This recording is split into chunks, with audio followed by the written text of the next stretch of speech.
গণহত্যার বিচারের মুখোমুখি করতে সাবেক প্রধানমন্ত্রী শেখ হাসিনাকে দেশে ফিরিয়ে আনতে চায় আন্তর্জাতিক অপরাধ ট্রাইব্যুনালের prosecution. Chief prosecutor Mohammad Tajul Islam জানিয়েছেন, বন্দি বিনিময় চুক্তির আওতায় এই উদ্যোগ নেওয়া হবে। দ্রুত ট্রাইব্যুনাল পুনর্গঠন করে ন্যায় বিচার নিশ্চিতের উপর জোর দিয়েছেন তিনি।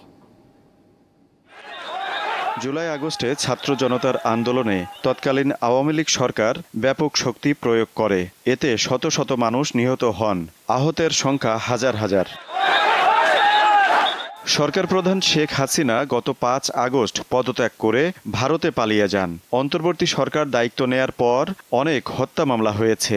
গণহত্যার অভিযোগ দায়ের হয় আন্তর্জাতিক অপরাধ ট্রাইব্যুনালে। অভিযুক্তদের মধ্যে রয়েছেন শেখ হাসিনা ও তার সরকারের অনেক মন্ত্রী। এরই মধ্যে গতি পেয়েছে ট্রাইব্যুনালের কার্যক্রম। তাজুল ইসলামকে করা হয়েছে চিফ প্রসিকিউটর। রবিবার দায়িত্ব নেয়ার পর তিনি কথা বলেন গণমাধ্যমের সঙ্গে। দ্রুততম সময়ের মধ্যে তদন্ত সম্পন্ন করে এইখানে একটা সুষ্ঠু বিচার চাইব।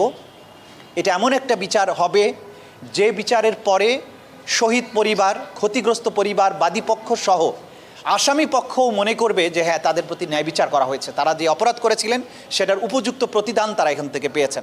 তিনি জানান, দ্রুতই শুরু হবে মামলার তদন্ত।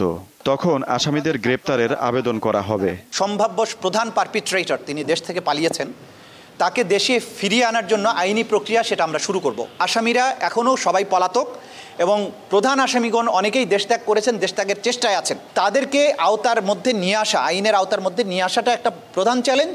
আর আলামতগুলোর দ্রুততম সময়ের মধ্যে নষ্ট হয়ে যাওয়ার আগে সংরক্ষণ করাটা, এই দুটো আমরা চ্যালেঞ্জ মনে করি।